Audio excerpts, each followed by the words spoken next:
What's going on, everybody? Cheers. Happy Wednesday, or whatever day of the week it is when you're watching this or listening to it. Welcome to the With Her Two Hands podcast. I'm your host, Bogi, and this is your weekly series where every week we get to sit down with a badass woman in the trades, hearing the stories of women who have overcome all sorts of obstacles and all of the stuff that comes along with being a minority in a heavily male-dominated career path to excel and to just kick butt in their respective trades. We speak with women from all sorts of different industries, whether it's automotive, helicopter, airplane, electricians, construction, plumbing, you name it. We've spoken with an incredible woman killing it in one of those trades. If you go back and listen to past episodes, there's a ton of inspiration, ton of empowering women to learn from. I encourage you to go back and check out their stories. But welcome. Great to see so many familiar faces and names always coming up in the comments, hanging out with us each week. Welcome, guys. Thanks for coming back. And anybody new, welcome, welcome. Thanks for coming and checking this out. Every week, we meet with a new woman on Wednesday. We also release a new archive episode every Monday evening. So 2 times a week, you get an opportunity to watch the With Her Two Hands podcast. So definitely come hang out with us twice a week, same time, same place. And make sure you follow us on social media. And if you like this series, make sure you hit like, hit subscribe, follow along on the journey. And all of these amazing guests, go check them out. Go check them out on social media, support them, throw them some love, see what they're up to, especially with the archive episodes. A lot of these archive episodes are from 3 or 4 years ago, which means these women are up to all sorts of crazy stuff since the episodes aired. And so definitely lots to learn about and keep up with on that as well. So we've got some incredible sponsors who help make this series possible.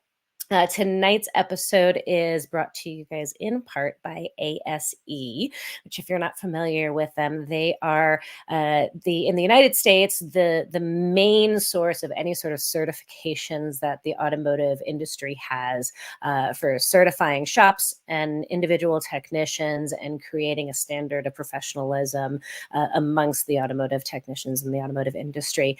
They've been around since the 70s. They're a nonprofit organization, and they do a ton of work behind the scenes in addition to all their certifications to help really advance the industry, whether it's training the trainers, the shop instructors that teach all across the country, connecting schools and shops with students, and helping create a pathway for new technicians to find success within the industry. So definitely go check them out.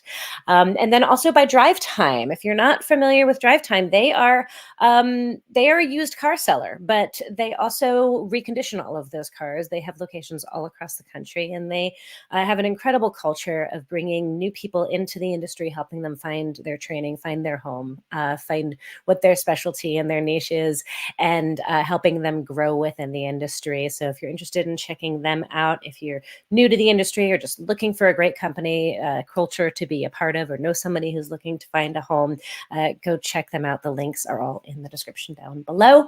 And with that, I'm going to shut up because we have an amazing guest today, and I'm really excited for you guys to meet her. She is kick-ass, and all of the women that we meet in these episodes are women who are killing it in non-traditional fields. This particular woman is in a field that is even more heavily male dominated than a lot of them. And we're going to hear some about what her experience has been, but I'm really excited for you to meet. I'm going to bring her on right now, Miss Audie Batson. Hello, how are you? I am good. How are you? Fantastic. So before we dive into stuff, tell the fine folks at home, make sure I pronounced your name correctly, correct me if I'm wrong, and tell everybody where you are, what your official position is, what you do, and then we'll dive into stuff after that, okay? All right. So I currently live in Hamilton, Ontario, which is close to Toronto, Ontario. I would say it's about 45-minute drive, depending on your traffic. So like fairly large city. I work full time in a collision shop doing heavy collision stuff. I guess my technical term for my job position is a licensed collision repair technician. Okay. So I think the word collision tech, and I want to like do some explaining of terms for people because anybody not in the industry may not know the difference between these things, right? There's people who work in the refinishing side of the automotive industry, right? Whether it's collision or restoration or whatever. But within that, there's a ton of different like sub positions, right? There's body Yes. tech, there's painters, there's collision techs, there's like the heavy body tech stuff. What are some of the different things, and how do you best explain kind of the different positions and what you do for people who aren't familiar?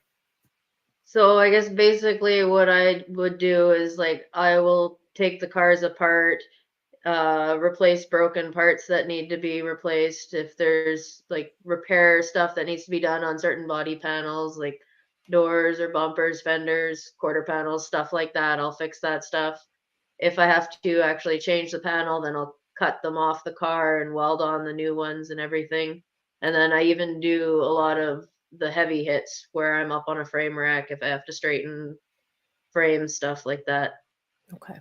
And that's a Kind of like, totally different arena than like body work and paint work, correct? yeah, so like I will do like body filler stuff as well, where once like I do my welding or my fixing of the dents and stuff like that, I will do Okay. body filler. Okay, Up you to do the both. point where yeah, up until the Okay. point where when I would send it over to the prep department, then they would do their final sanding before primer and stuff like that. Okay. Interesting. I know in some shops they break it down even further where like the folks doing the frame and the welding and whatnot never touch body filler and it's like two Yeah. totally separate roles. So is your shop's how large is it? There's four of us technicians on the floor, then we have Okay. a prepper, and then we have a painter and a Okay. detailer. Okay. Awesome. So And in my it's not a big. intro, yeah, no, that's a which makes sense why there's overlap in some of the Mhm. functionality. In my intro, I alluded to how heavily male dominated your particular subsect of skill set is. I We've interviewed plenty of, and I know a ton of women, amazing painters, amazing body techs, and they're the ones doing the body filler work and making them smooth and great before paint, and all really incredible work.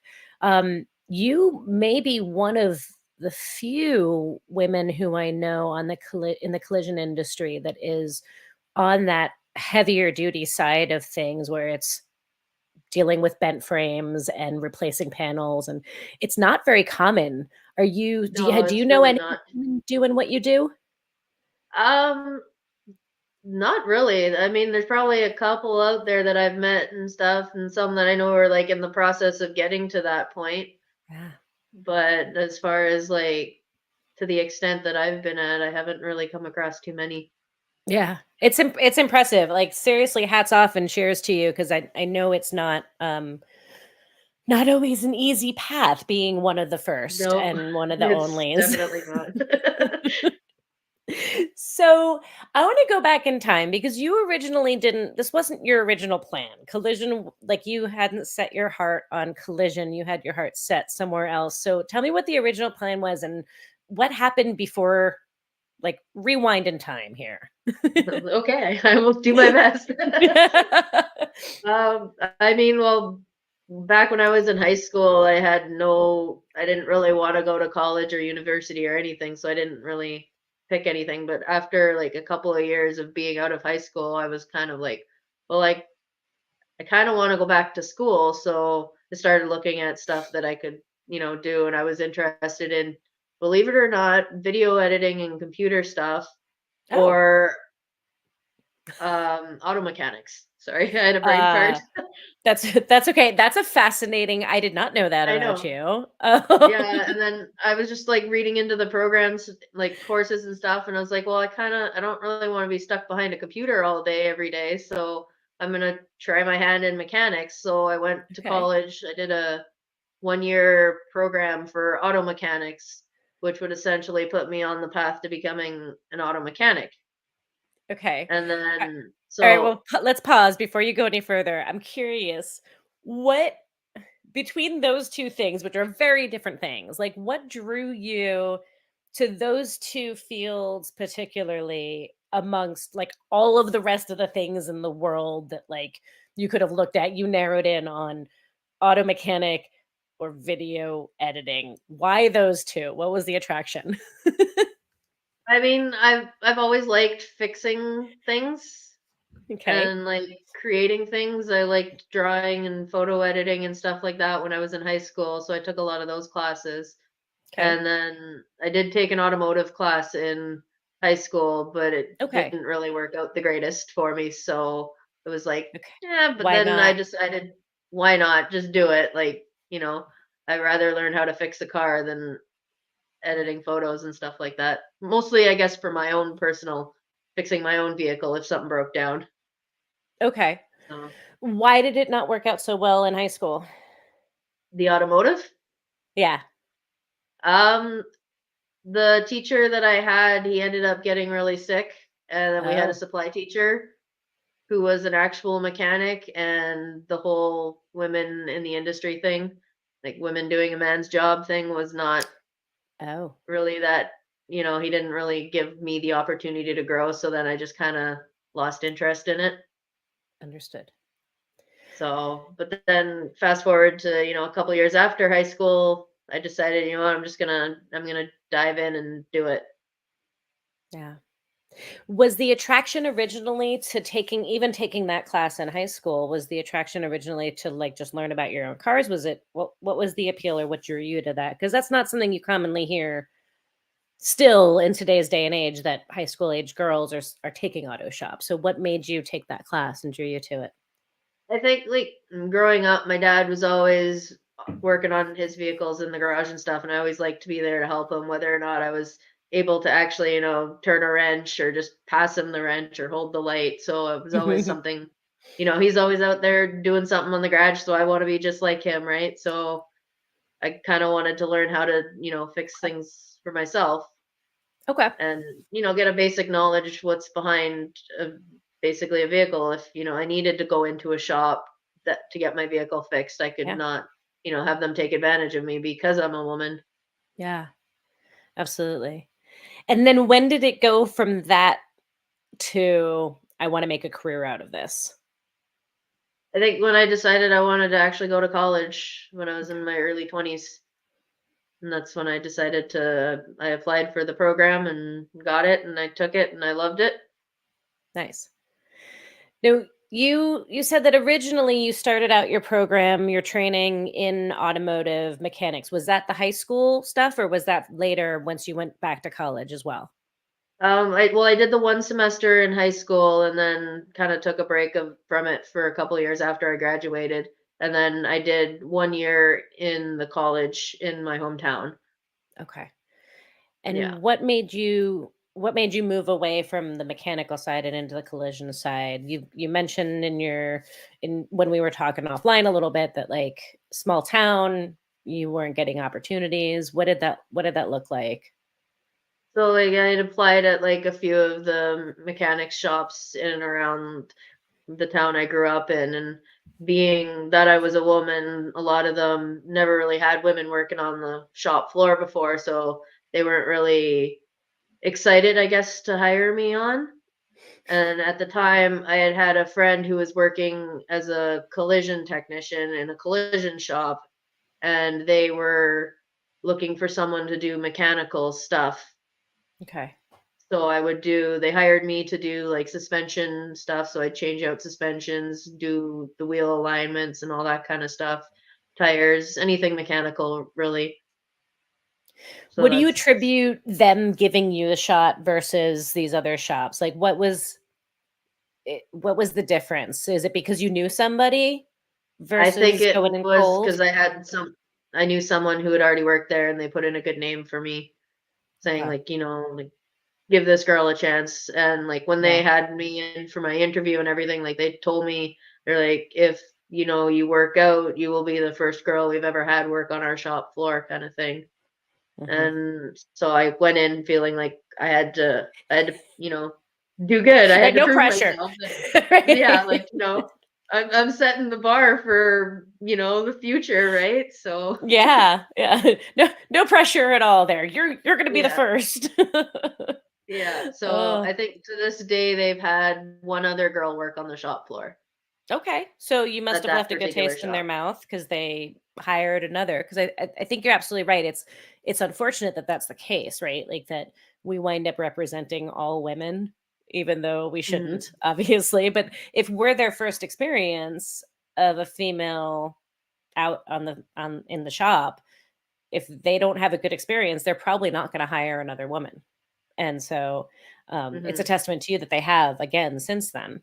But, but yeah, it's a ton of pressure. I think people don't think about Yeah. that often. Like, it's significant. So what were people saying to you when you were applying at these other shops? Were they just like flat out? Were they just turning you down? Were they telling you why? Was it that because you were a woman, or what were you encountering? Honestly, like, I would put in my applications and then, like, I wouldn't hear from them, and then if I called to follow up, they'd be say they're, like, busy or something, and then they'd call me back, and then I just never hear anything from them. Yeah, just the avoidance. Got it. Yeah. Okay. So you wind up at collision kind of by accident, Yep. but you're And still I ended focused up on loving it. right, right. So it's good. It's interesting. I feel like it makes me sad because I feel like I've heard so many women who say I wanted to be a mechanic, but it was so hard that I wound up in this other industry instead. Whether it's collision, whether it's body and paint, whether it's welding, whether it's Mhm. plumbing. Like I know a lot of tradeswomen who started out wanting to be auto mechanics and then got discouraged from it. Um, and it makes me so sad. And this was like what, 10 years ago ish? About that, yeah. Yeah. So that's not even like that's not that long ago for like context, y'all. Like this is not that Yeah. long ago. It really like makes my heart really sad that that's the case. But I'm really happy for you because you found something that you excel at and that wound up being perfect. You might not have found otherwise. So you Mhm. went in to this job doing mechanical for a collision shop. How did you start making that transition onto the collision side? And was there like a moment where you're like, I really like the collision side. I want to do this. This is more where my heart is.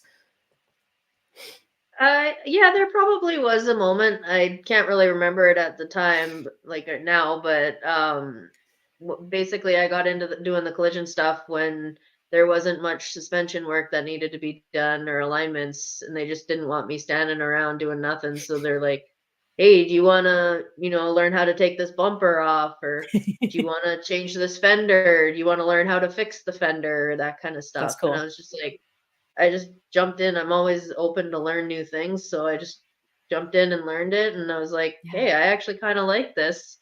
And then after a couple of months, they're like, "Are you interested in starting like an apprenticeship? Because we have to do levels of schooling here in Canada." So Yeah. I was like, I'm down, like, anything to learn more." So they're like, "Okay, we'll get you signed up as an apprentice." And then I got the offer for school to do my first level of my apprenticeship training, and then Nice. that's how I ended up in Southern Ontario. Okay. So you had to leave where you were at that shop that gave Yeah, you your chance to go do the schooling. yeah, because so the town I grew up in, the college there didn't offer the apprenticeship program Ah, for auto body. They offer the okay. mechanics one, but not auto body. Oh, interesting. Okay. So you had Yeah, to move to do that program and it meant leaving this shop. yeah. So generally, the way that works is, the shop will lay you off. You go do your school for 2 months, and then you come back to work. Oh. But I liked it in Southern Ontario, so I didn't go back. Was it hard to leave that shop or no? Yeah, it was hard. Like my mentor was there, like one of the techs that was training me, like he was a Yeah. good teacher and everything. So and like, leaving my family and everything was tough.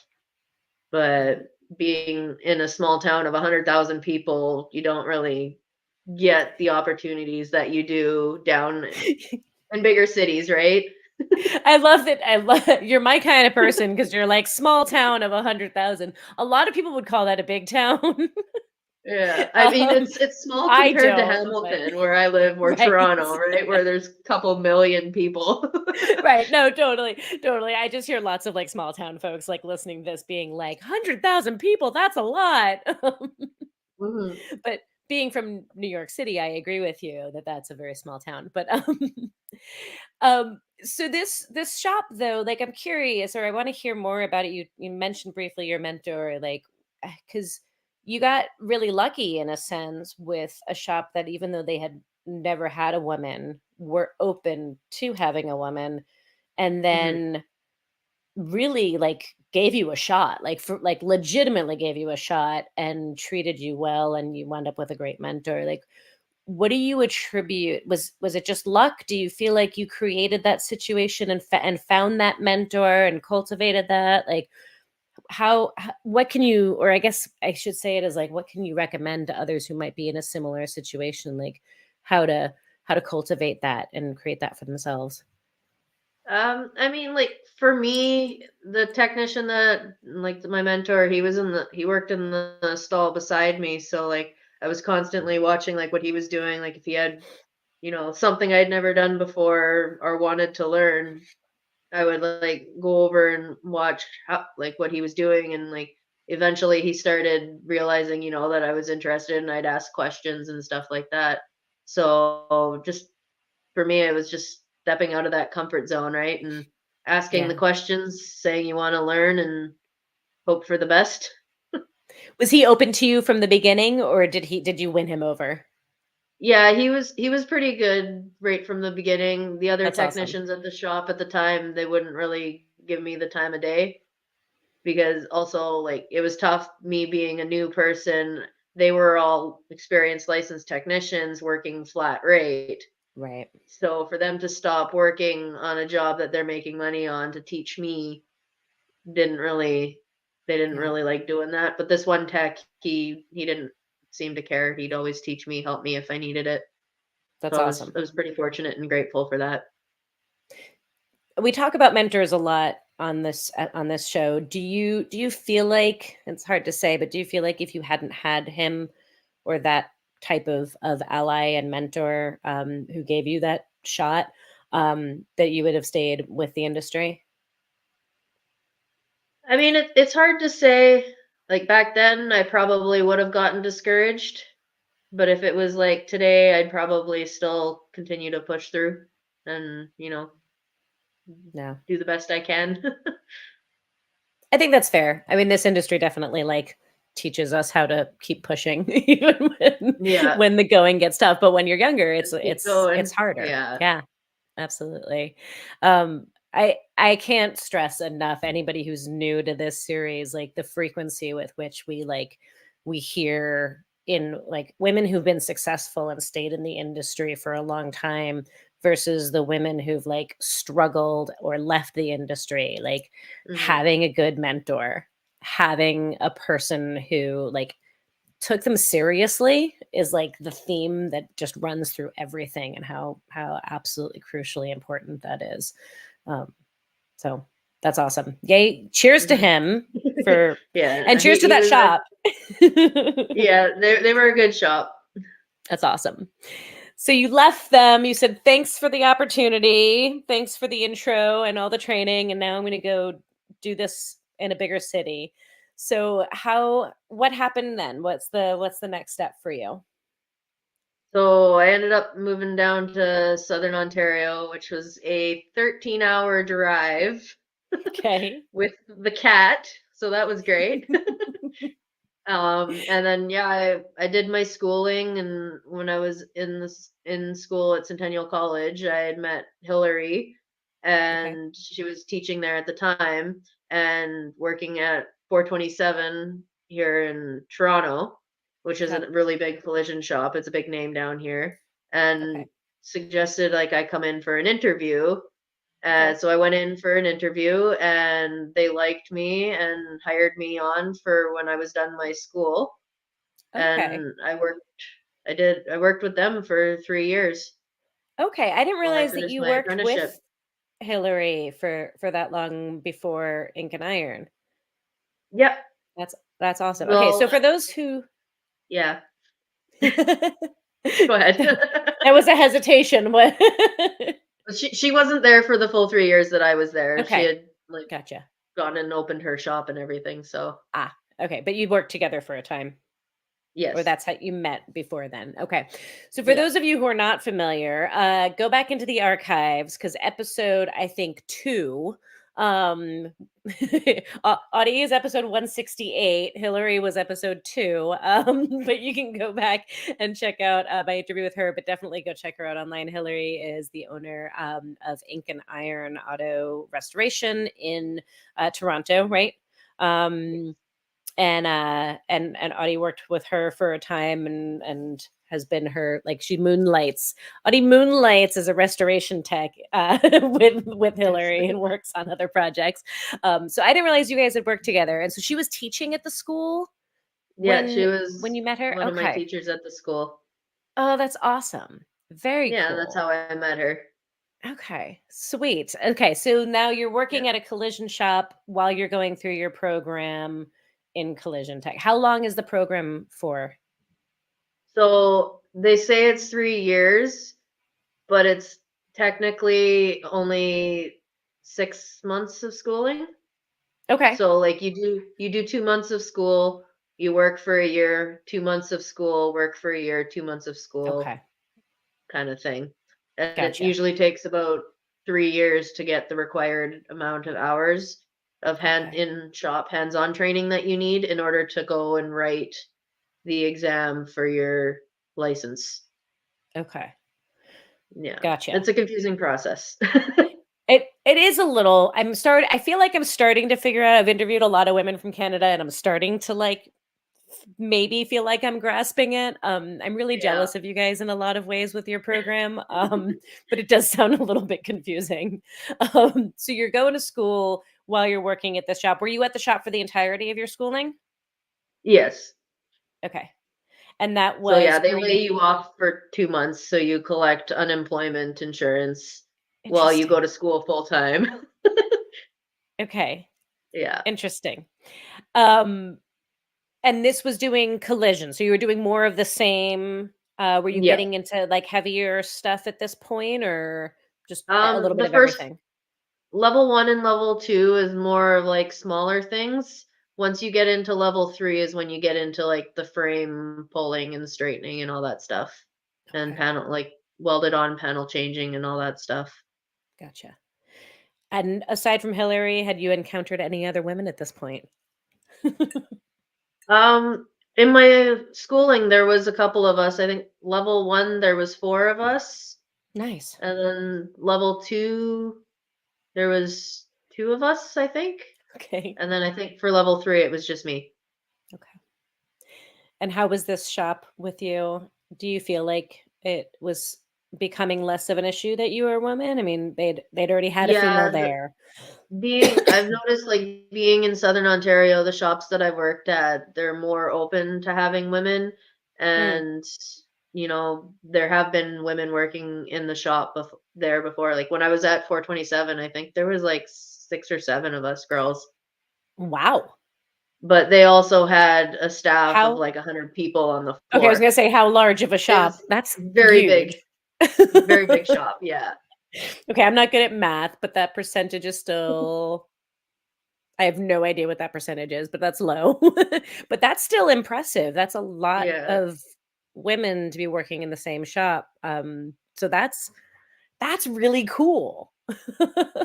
Yeah, I thought it was pretty neat 'cause, like, I went from a small shop, there was 5 technicians, and I was the only girl ever to have worked on that shop Yeah. floor, to this shop of, 100 people working on the shop floor. That's not including, like, office staff and managers and all that stuff. And Yeah. then there was, like, 7 or 8 of us, so that was pretty cool. That's incredible. And somebody from the comments is telling me that it's 6% because duh, of course, math. That I should have been easy, but clearly, that was an easy one. Thank you, Kenneth, though, for helping me realize how easy that should have been. 6%. That's huge. considering women in the industry. I don't. Is it the same in Canada? In the U.S., women are about less than 2% of the industry. Do you know if it's the same in Canada? That I'm not sure of. I'd have to Okay. look. Yeah.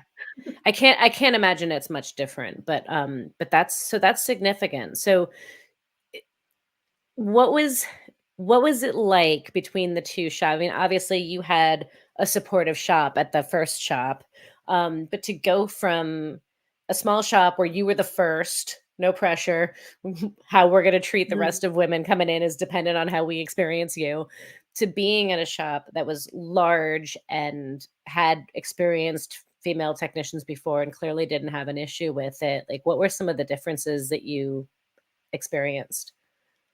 I think for me, the biggest was the opportunity for growth Mm, in what I was, they were giving me to do job wise. So, like, the smaller shop, I wasn't really doing much more other than, changing fenders and bumpers. Occasionally, I'd be fixing doors and stuff like that. I never touched a frame rack when I was there. And then being in the bigger shop, they're like, here you go, you can fix this quarter panel. Here you go, you can, change this rear end panel on this Porsche kind of thing. yeah, yeah, And like having the ability and access for training to be able to do the jobs properly, right? yeah. That's awesome. I love it. Very Yeah. cool. It's such an interesting, like, array of experiences that you've had. So when did you leave them? Because you're not at that shop currently, right? Yeah. So, oh, that was, I don't know if my math is correct, but I want to say maybe 6 years ago I left Okay. there. Okay. So I finished my apprenticeship with them, and then I had decided that I wanted to move back to my hometown. Ah, So I went back to okay. my hometown, and then I wrote my license there, got Okay. my all my licensing papers and everything, so I was a licensed technician, and Okay. then ended up working back at that small shop again.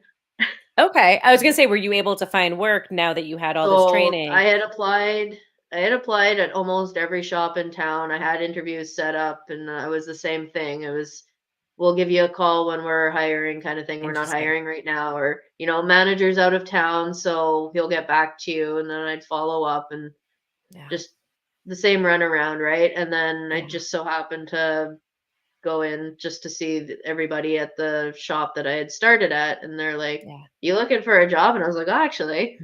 Actually. So they hired me back, Awesome. Awesome. and I was there for almost a year before I ended up coming back down to Southern Ontario. Okay. Interesting. Yeah. I'm glad that you brought all of that up because that's like I feel like it would be easy, like someone playing devil's advocate could say, all right, maybe it wasn't because you were a woman, maybe it was because you were inexperienced, that nobody was calling you back. But then you Mhm. come back years later As a licensed technician. as a licensed technician, you're experienced, you have the skills, you've Yeah. proven yourself, and they're still saying, "Yeah, nope, not interested." In this day and age, when everybody is looking for techs, like everybody needs people, they're still saying no. So there's Mhm. like that was a great study, like okay, like you proved the point. Like Yeah. it was because you were a woman, not just because you were inexperienced, and that's unfortunate. But I'm glad you brought that up. Mhm. Um, Interesting. Okay, so why did you go back to Ontario again? Was it just missing the larger city? Yeah, I missed the friends and everything that I had made down here and all that. So I ended up coming back, and I was working with Hillary full time at that point in the restoration Okay, stuff. So okay. I So you took a step left back from collision. the collision. Okay. Yeah. Left collision, went to restoration. I want to talk about that a little bit, but I've got a question from the audience, which I'd like to ask. Kenneth is asking, your demeanor is so calm, cool, and collected. How does she stay so well grounded in such a male dominated field? You are Uh, very zen, very zen. yeah, I've dealt with a lot in my life, so I just kind of learned to, I need to prove that I am capable of doing anything that I want to accomplish. So I just do what I have to get it done. It gets frustrating sometimes, but I just carry on. Have you always been so good at handling it? Definitely not. Okay, so let's talk about that. Like, what are some of the things that you've learned and like tips and tools that you've learned for yourself to like allow you to stay that calm and focused and let like the things not bother you as much? And I know there's days we all have them, right? Like no matter what, no matter how long Mhm. we've been doing it, we all have the days where it gets to us and gets under our skin. But um how have you how have you learned and what have you learned to help you kind of keep moving and stay focused? I mean, I don't know really if there's anything that I do specifically to keep me going. I've always been that person, like, if I want to do something and I set my mind to it, I'll just do it no matter what happens. And I just keep going. I don't know if there's really an actual technique to it. You've just always been that person. Yeah, I'm determined, right? Like if I'm Okay. gonna, you know, I someone says I can't do something, I'm gonna try and do it, or I'm going to do it. And Yeah. I'm not gonna stop until it's done, kind of thing. Yeah. In fact, probably motivated more by them telling you that you can't do it, right? Yeah, exactly. Okay. And Yep. being a woman in the male dominated industry, you gotta not let them see you fail, right? Yeah. Yeah. Absolutely. Interesting. All right. So let's dig into this whole collision versus restoration thing now, because you went from heavy collision to working in a restoration shop. And those are, for folks who are not in the industry, may not know, two very different worlds. They are What very was different. what was that transition like? Um, it was different. There's a lot of things you do differently in the restoration world versus the collision industry. Um, my favorite like contrast, I guess, would be welding on like older vehicles as opposed to newer vehicles. Older Okay. vehicles, the metal is a lot thicker, so it's a lot easier. Mm. Well, and isn't Newer it true? vehicles, A lot of the newer stuff, you're not even doing a lot of welding anymore. It's like panel bond. yeah, a lot of the OEM procedures require like panel bond or different types of glue. Some use rivets. Like it's totally different Yeah. than, here's a, car from the 60s, weld this quarter panel on. Right. It doesn't matter how big the weld bead is or what amperage or wire you're using, but Yeah. now like, they're right down to specifics. Like you can't have a weld that's more than like, you know, say 11 millimeters in diameter kind of Oh, thing. Super interesting. specific.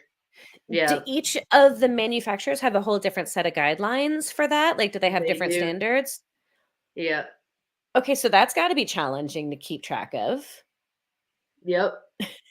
And like this, say a Honda from 2011, the way you fix that is different than you fix a Honda from 2012. Like they'll have a whole new set of procedures that you have to follow. Interesting. So Interesting. you're always learning something new. So, do you have a preference between the two? I like to do a bit of both. Okay. Yeah. What's your like favorite and least favorite about each collision and restoration? What do you like the most and what do you not like? Restoration is like it's nice because your time frame is a lot longer. You Mm, don't need to have a car in and out the door in 2 days. So collision work can be stressful. Sometimes you get a job that the computer says it's only like a 2-day job, but you're dealing with back ordered parts or right. aftermarket parts that don't fit properly, and then sometimes What? it's Aftermarket parts not fitting? right. That never happens. So yeah, Okay. collision can get stressful with the in and out quick, but at the same time, it's nice because you're not looking at the same car for months on end. Yeah, Unless, of course, you're dealing with back ordered parts that aren't available, then you're right. looking at it for a long time. But for the Right. most part, like, it's quick turnaround. You get different car every day kind of thing. Yeah. We were just talking about that at the shop last night, actually, that like collision or mechanical, you get that like instant satisfaction of like, I did a thing, look, it's Hmm. done. And like you get that feedback immediately. The reward at the end of all the trial and tribulation is like much faster. Whereas restoration, it can get to be a lot because you're like, I am working my butt off and it does not look like anything is happening any different than it was Yeah. a month ago.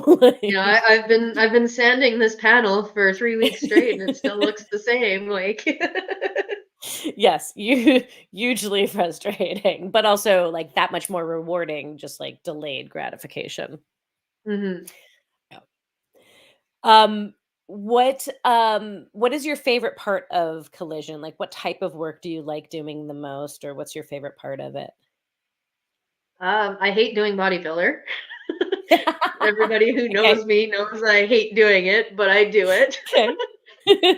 My favorite part of like any whether it's restoration or collision work is the metal work itself. Whether it's, fabricating a patch to fix a rust hole or, Yeah.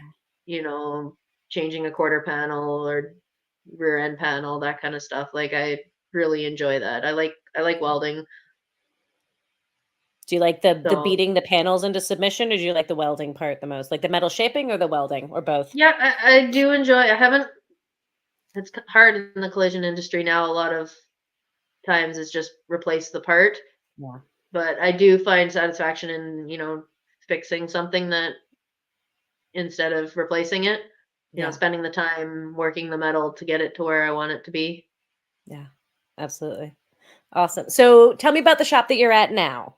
You worked at Ink and Iron for a little while with Hillary, strictly with restoration. What made you go Mhm. back to collision and leave the restoration side of things?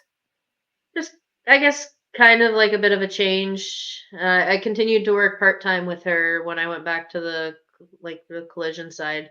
So I do collision full time and then weekends with her doing the restoration stuff.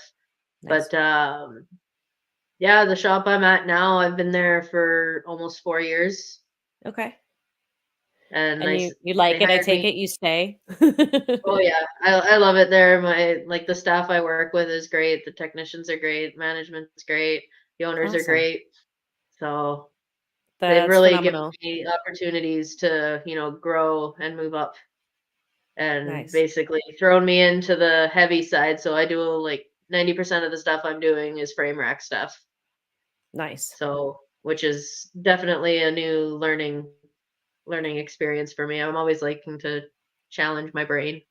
Yeah. Do you like the really heavy duty stuff like that? I do. My body doesn't, but I deal with it.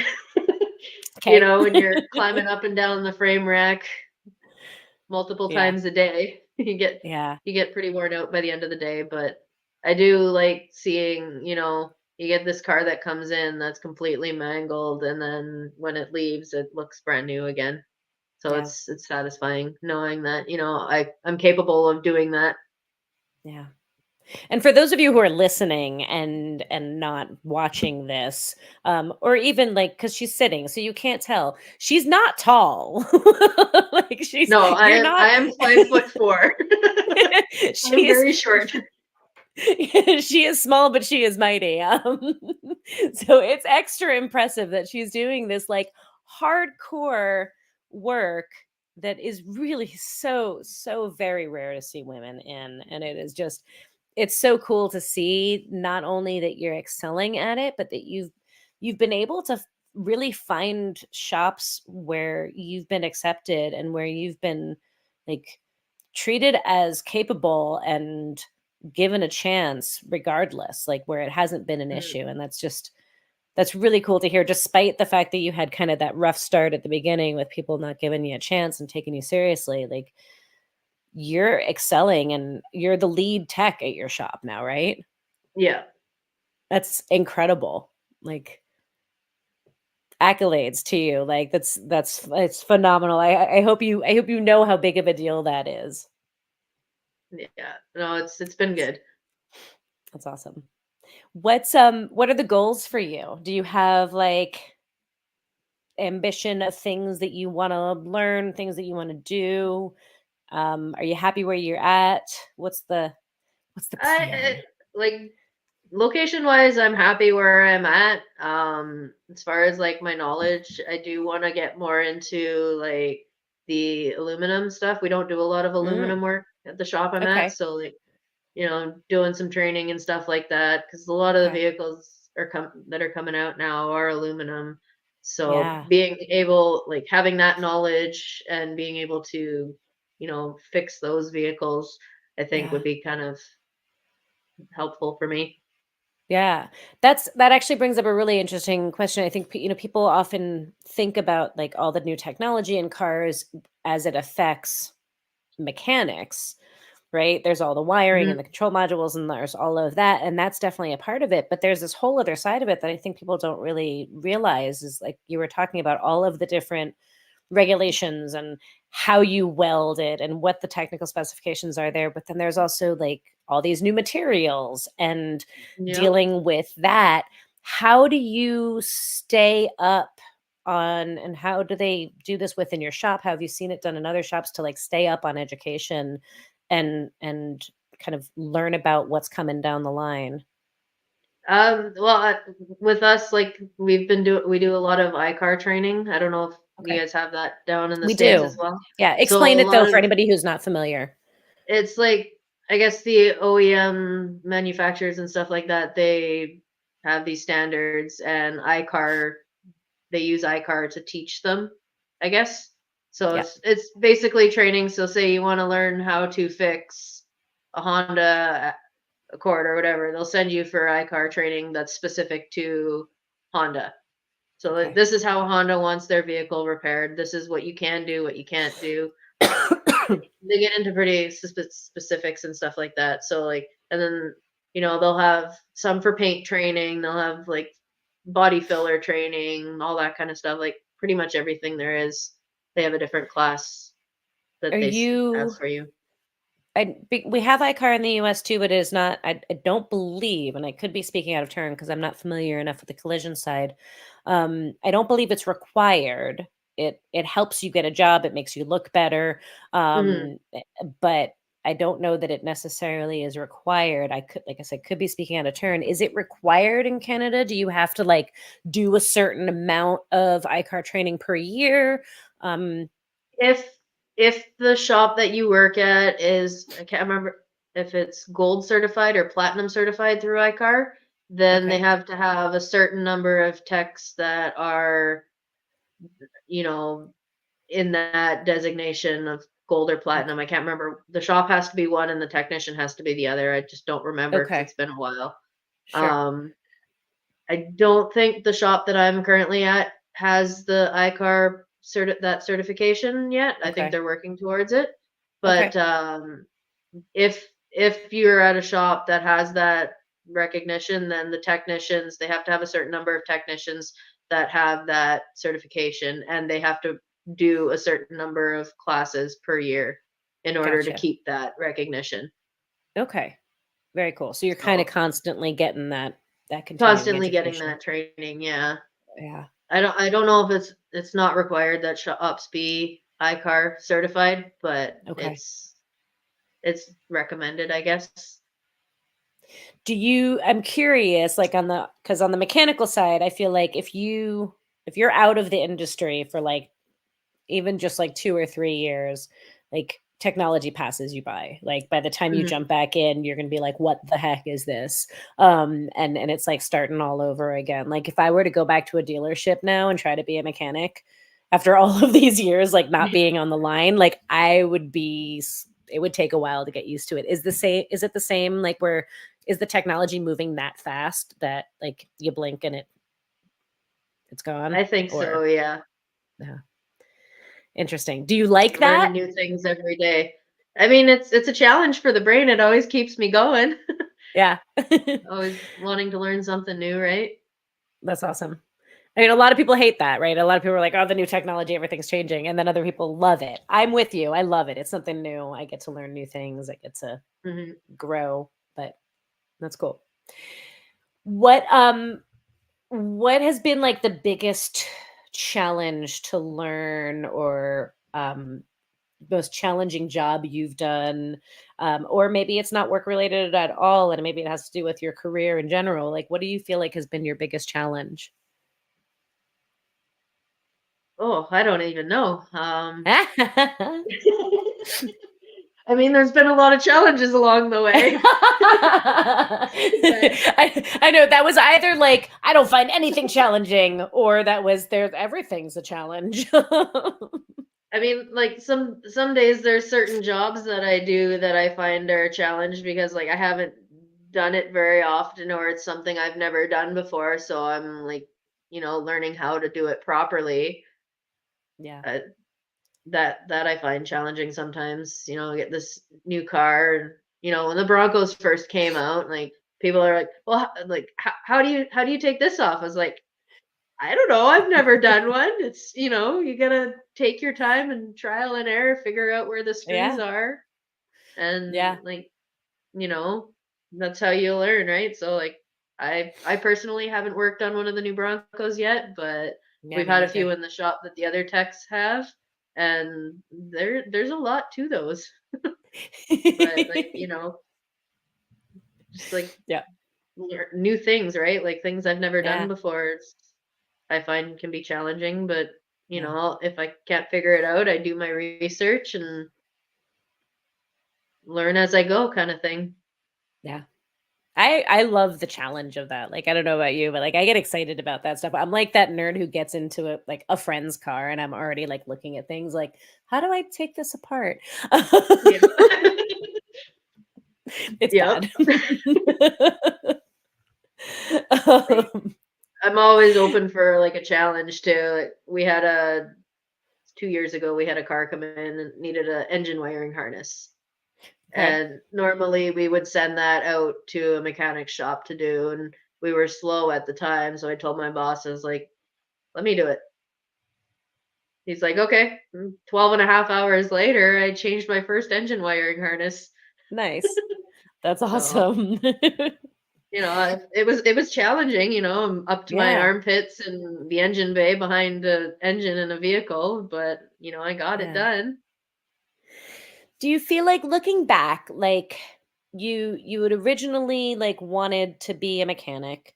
You're in this interesting side of the collision industry where there is a lot of mechanics to it, right? Like you are Hmm. taking things apart and putting them back together, but you're doing it in a different sort of way than automotive technicians are. Um, do you ever wonder, like, do you feel like you wound up in the right place? Is Was this meant to be? Do you ever wish that you could do the other, or I don't know. I mean, there's some days like I wonder what it would have been like if I had gone into the mechanics. But I also have like even with my collision license that I have now, I do have the opportunity. I could get that mechanics license also and have the Okay. double license, but I would still have to go through all the schooling and everything for it. So maybe one day down the road I might do that. Yeah. But for now, I mean, I'm happy with the path I'm on.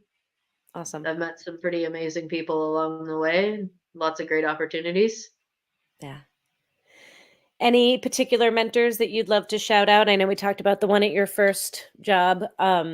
We always love giving mentors credit where credit is due. Any phenomenal mentors or teachers that you've had along the way? Probably Hillary. She's taught me quite a lot over the years. She's pretty phenomenal. Yeah. So And we and we I know work well she's together. watching right now. Her Is her and she Hubs. said she was gonna try. Yep, I saw her and Hubs are are both on, That's and they good. both say that they love you. Love you guys. um, um, let's see. We've got some interesting uh Audie is the personification of why women should be previewed on this channel. She's a hard ass worker and probably wouldn't get the recognition she so rightfully deserves. I couldn't agree more, Kenneth. She Thank you. is she is a total boss. Another question was, do you ever see yourself wanting to open up your own shop or be your own boss? Is that something that you see in your future, even if it's far down the road, or Probably not. I think I'm a technician for life. okay. Yep. There's no right or wrong Yeah. answer there. I'm just curious. I Yeah. I prefer to be on the like repair side of everything as opposed to the administration stuff. I don't Probably I why I don't didn't blame go to you. university. I don't blame you. Awesome. Very cool. Shoot, I just looked at the time. And as I predicted and told you, I was gonna not know that we snuck up on an hour here. It is almost Goes time for by us to be really done. fast. It is, and I know it's really late for you, so I totally want to be respectful of your time. Um, I have my final question that I like to ask, unless there's anything else that we haven't talked about that you would like to touch on. Anything No, that you've been dying to talk about? no, No? just Okay. living life, enjoying life. I love it. I love it. All right, then I'm going to ask my final question. My final question is, if you had the opportunity to go back in time and talk to little baby Audie, what are your words of advice to her? Cool. Probably just, follow your heart and do what you want to do to make you happy. And like, don't let other people get you down. Do you feel like you are doing that? Are you doing what makes Audie happy? I am very much so. So baby Audie would be very proud of you. I think so. Awesome. I love it. As she should be. I'm very proud Thanks. of you. I think you're incredible. And I hope you know, like, even though, yes, you're working at shops that are accepting of you and that you've worked with other women, you are still a trailblazer and one of very few. Um, and I think you're a boss, and you've made an incredible name for yourself, and proud to know you. I'm so thrilled that you said yes to being on this and sharing your story with everybody. So thank you so very much for doing that. Well, thank you for And I having me. Absolutely. I encourage everybody to follow her and check her out, and follow along on her career. She really does some incredible work. So, thank you so much for joining and tuning in. Folks at home, thank you guys all so much for hanging out, spending part of your evening with us. I hope you enjoyed getting to know Audie and her story as much as I did. I've known her for a long time, but this is the first I've really gotten to dive into learning about her backstory and how she got to where she is. So, um, I hope you guys have a fantastic rest of your evening. Again, make sure you come back every Wednesday for another live episode to meet another incredible trans woman. And of course, Monday night to see an archived episode. Make sure you go back and watch episode 2 to meet Hillary, who was one of Audie's mentors and good friends that we've talked about several times throughout the episode. And of course, go back and listen to all of the old archive episodes. There's so many incredible women, so many incredible stories, so much passion and inspiration and empowerment. So if you're needing a feel good story or needing some inspiration, definitely there's a lot of that in the past episodes of this show. You can listen anytime you want, anywhere you get your podcasts. If you like this series, hit like, hit subscribe, leave comments, help us spread the word so all of these incredible women get their stories heard more far and more wide and get a light shown on them. And until next time, be good to yourselves, be good to one another, and we will see you next week. Bye, guys.